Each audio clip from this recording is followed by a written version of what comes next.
tidak boleh melakukan mudarat, dan tidak boleh membalas mudarat dengan mudarat. Kaidahnya dalam Al-Quran banyak, Pak, dalil-dalil ini, Pak. Contohnya Allah berfirman dalam surat Al-Baqarah ayat 231. Wala tumsikuhunna dhiraran lita'tadu. Jangan kalian menahan mereka para wanita itu karena untuk memberikan mudarat kepada mereka. Iya. Demikian pula Allah berfirman la tudhara walidatun bi waladiha. Tidak boleh seorang ibu memberi mudarat kepada anaknya. Iya. Kaidah ini masuk dalam banyak sekali dalam permasalahan bab fikih.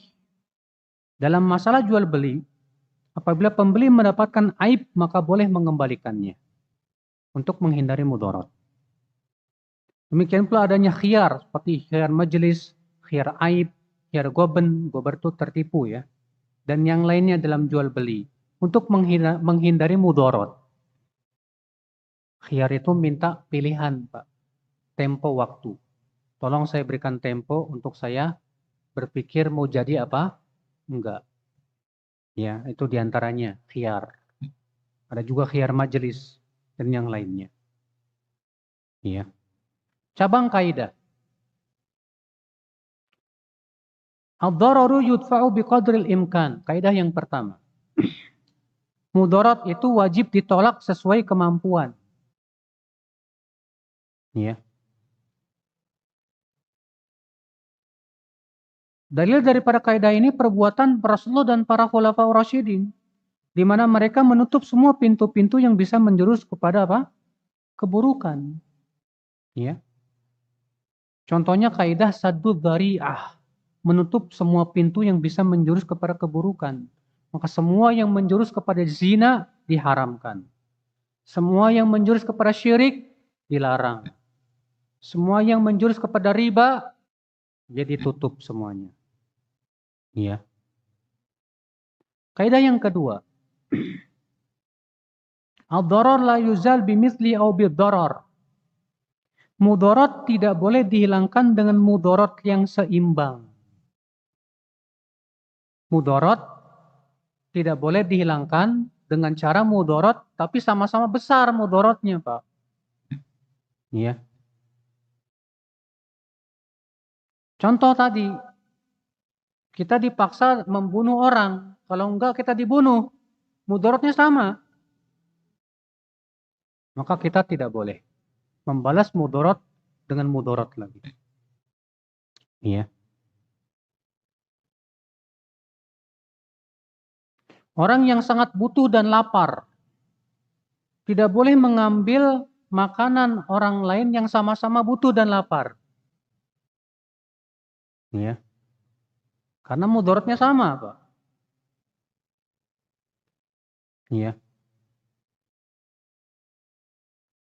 Demikian pula ketika anak kita misalnya dipukul orang, maka tidak boleh kita membalas dengan memukul anak tersebut. Karena mudaratnya sama. Nggak boleh, haram. Iya. Dikecualikan kata beliau, ketika kita dizolimi, maka boleh membalas dengan yang sama. Kaidah yang ketiga, dar'ul mafasid muqaddam ala jalbil masalih. Menghindari mafsadah lebih didahulukan daripada mendatangkan apa? Maslahat. Ini kaidah penting banget, Pak. Apabila bertabrakan antara mafsadah dan maslahat, dan maslahatnya lebih kecil dibandingkan mafsadahnya, maka pada waktu itu wajib menghindari mafsadah. Ya. Contoh misalnya, Allah berfirman, Yas'alunaka 'anil khamri wal maisir. Mereka bertanya kepadamu tentang arak dan judi.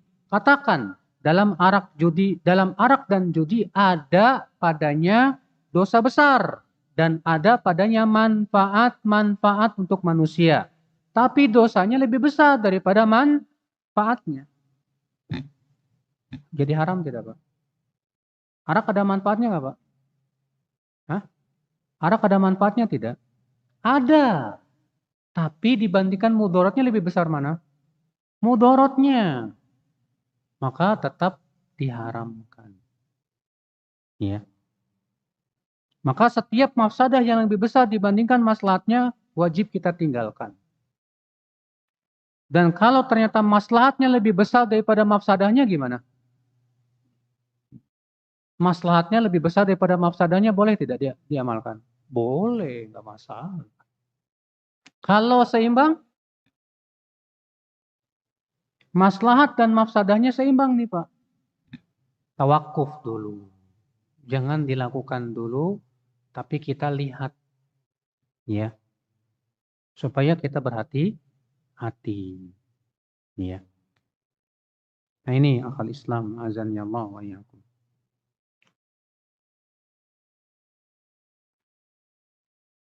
Kaidah yang keempat, halaman 86.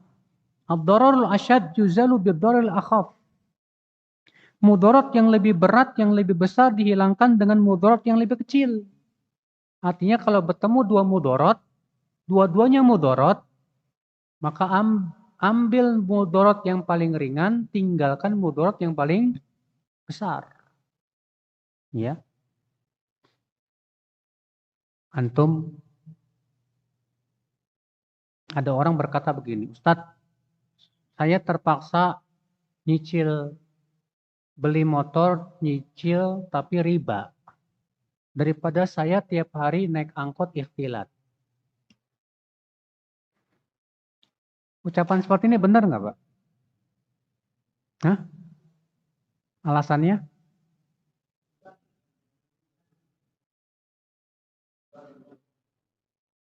Dia bilang saya mendingan ngambil apa? Motor tapi cicilannya riba daripada tiap hari ikhtilat naik angkot. Bener nggak nih? Nggak benar. Kenapa Pak? Ini namanya mengambil mudarat yang lebih besar, meninggalkan mudarat yang lebih ringan. Ikhtilat itu dosanya lebih kecil dibandingkan riba. Paham tidak Pak? Dan sudah kita sebutkan ikhtilat itu diharamkan karena menjerumuskan dan boleh saat dibutuhkan. Gimana lagi? Dibutuhkan Pak. Maka antum lebih milih naik angkot tapi qadarullah ikhtilat sambil menjaga hati daripada antum transaksi riba. Iya. Paham tidak Pak? Iya. Contoh misalnya Pak, menolak mudarat yang besar dengan mudarat yang ringan. Ada orang Arab Badui di zaman Rasulullah masuk ke masjid Pak. Kemudian kencing di masjid, bukan bukan mau sholat, kencing dalam masjid, bayangin. Maka para sahabat rame-rame ingin mengingkari si sahabat, si orang Arab Badui. Rasulullah SAW di sini dihadapkan pada dua mudarat nih Pak. Mudarat yang pertama, membiarkan orang Arab Badui kencing. Mudarat yang kedua, membiarkan para sahabat mengingkari. Akibatnya kencingnya kemana-mana. Orang lagi enak-enak kencing, ya, diingkari, ditarik sana sini, kemana-kemana. Najisnya kena baju dia, kena baju sahabat, dan yang lain. Lebih sulit dicuci.